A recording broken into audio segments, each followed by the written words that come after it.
You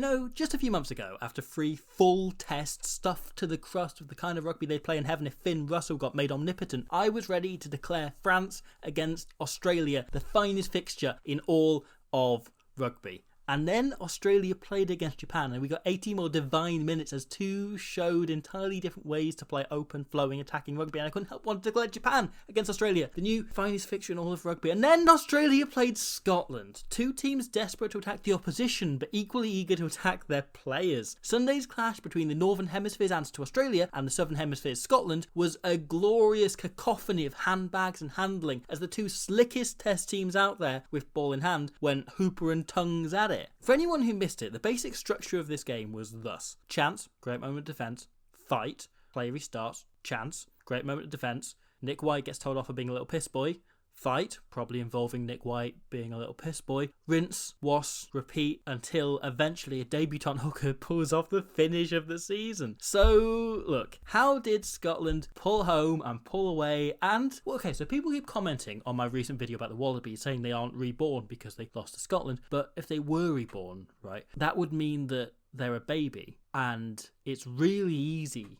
to beat up a baby, trust me. Like, I know these things. So, I guess the question I'm asking next is, are they still reborn, and hence a baby who Scotland could beat up very easily? And speaking of fighting, perhaps ironically for a man who spent most of his adult life in Glasgow, Finn Russell has the absolute air of a guy who's been in so many fights yet never once thrown a punch in his life. And that kind of summed up his game on Sunday. Without ever landing the kind of haymaker you might expect, Russell had Australia struggling up against the bar, stumbling as he just downed his drink casually, their knees smashed in by seemingly nothing but a cheeky grin. And this would be typical because somehow, still in November 2021, everyone fails to acknowledge Finn Russell is one of the best out there at administering a sneaky kick. After Duo McVandermerwe regathers a box kick by Price, Scotland have limited time to set up their attack, and Gilchrist is so static throwing this pass, Hooper can easily shut off all of Russell's options, forcing him to take it in himself. However, this attack isn't getting set up unless Finn frees himself and organises it himself. He's got to do this. So he offloads to Johnson, winning Scotland 3 easy yardage as well in the process. Russell then gives it early the next phase. If he tries to do too much himself here, the defence can drift and cover easily, but instead Harris has the time to turn it into a mini 3-on-2 and get Hogg into space. He just spots what he has to do in the situation. Scotland finally set properly then. Russell calls for the carry so they can play a quick ball, and then once again it comes out. Boom! He shifts back the other way and stabs a kick in towards the touchline, almost nailing the 50-22 if not for outstanding work by Andrew Kellaway. If we rewind here, Sam Johnson is in motion and Russell has so many men in front of him the defence don't really bother watching him. If he runs, he's being smashed, and nobody ever kicks this close to a defensive line. Well, except, apparently, for Sterling's most glorious son. Kellaway does incredibly well, but it still gives Scotland a 20-metre net gain of territory. Whereas a fly-half like Andre Pollard kicks in a similar manner every game, or Dan Bigger selects which weapons in his boot-based arsenal are best for the opposition at the start of the game, Russell kicks on situation. Scotland have moved towards a far more kicking-centric game plan recently, but if you read through the dossier, their tactics, there's probably far less on the strategy behind their kicking than any other international side. They're doing what opens up in front of them. We think of fly-halves looking for opportunities to call off the plan and attack the space, but Scotland are doing that. They're just doing it with the boot. Finn is known for his madcap bag of tricks, but the huge improvement in his game over the last few years has come in his now pretty comprehensive and complete vision, seemingly able to see every single spot, seeing everything happening in Murrayfield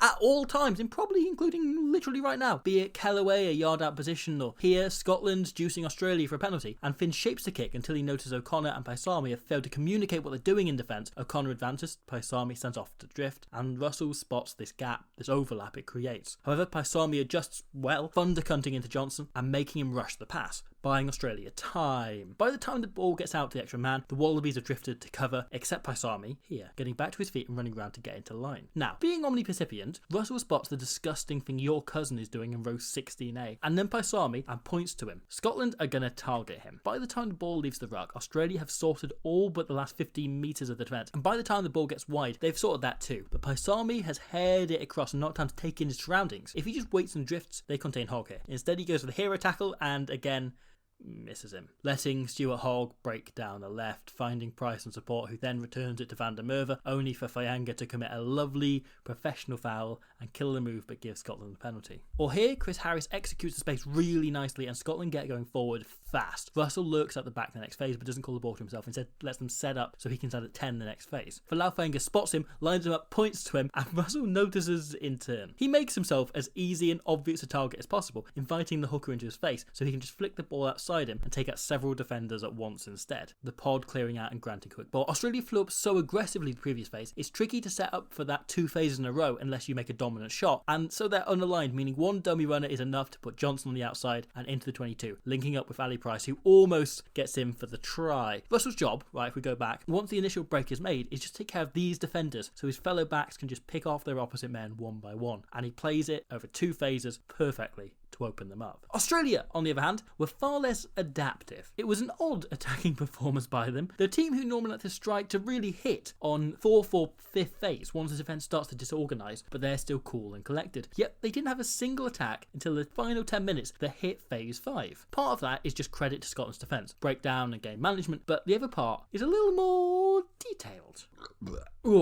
A few weeks ago, I made a big 20-minute breakdown on what Dave Rennie has changed since coming in, and maybe the biggest alteration from a purely rugby viewpoint is the way the Wallabies now adapt their attack to the opposition. They twist and tweak the same game plan to fit the opposition's weaknesses, but keep the same ideas moving and running and churning. As such, Rennie's dossier has a huge back catalogue of moves designed to target the All Black Springboks and Argentina, 3 of the only 4 sides he played in his first 16 games as Australia's boss baby prior to this tour. I speculated in that video whether Rennie would have the time to manufacture plays to take down 4 different opponents in 5 weeks, and well, on the basis of Sunday, the answer's no.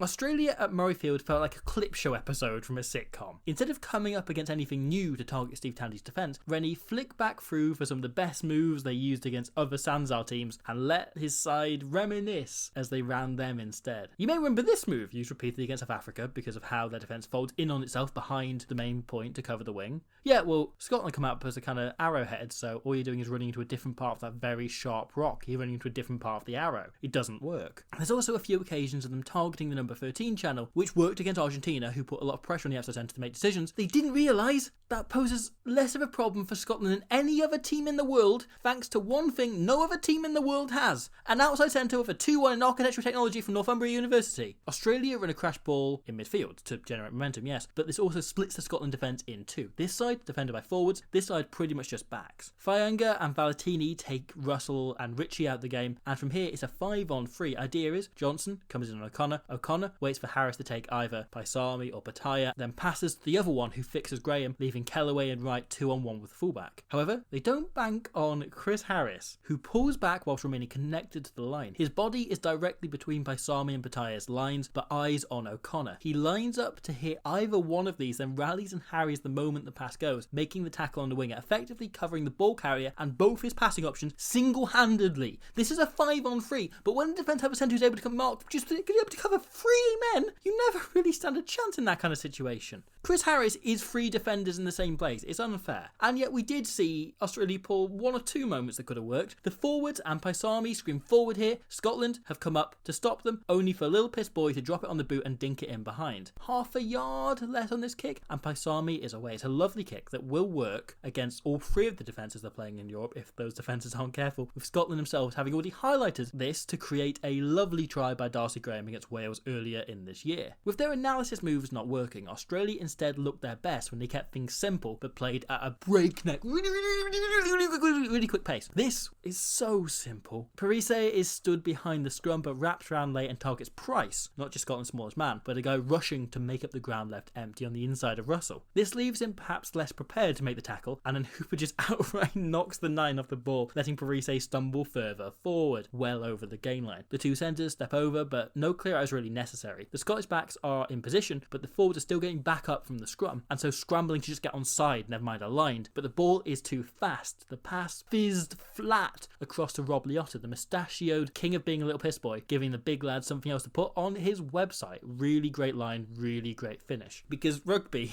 even at the highest possible level against the greatest possible defence, is an incredibly easy game if you play it fast enough. Because this is also the key to Michael Hooper's disallowed try. He steps in scrum half here, gives a simple pass. So Scotland are just totally cool with it when he goes in again. Australia have a scrum half now who looks uncannily like Michael Hooper. That's cool, that's normal, there's nothing unusual. Certainly not weirder than having a moustache only seen on human cannibals. Oh, he scored. Shit. They're all looking for the pass from Hooper. Bam, then fast as anything and sneaky as, a world-class 7. Michael Hooper has crossed the try line, only for the TMO to say nah, but that's, beside the point. The question mark is now, how do Australia choose to attack England? Pulling from past plays didn't work against Scotland, and you'd wager Eddie Jones will be equally prepared for similar shit sliding out of the Wallaby attack. Do they have anything new they prepared for Twickenham? Or will they go back to just playing phase play, not trying to do anything particularly special? It's going to be fascinating to check back in next week and see how they went. Meanwhile, Scotland take on the world champions with a few players eager to prove a point post-Lions tour, and a few others just eager to take on the world champs, especially after a narrow loss last time they played, knowing another tight game could make this a new contender for the list of best fixtures in rugby.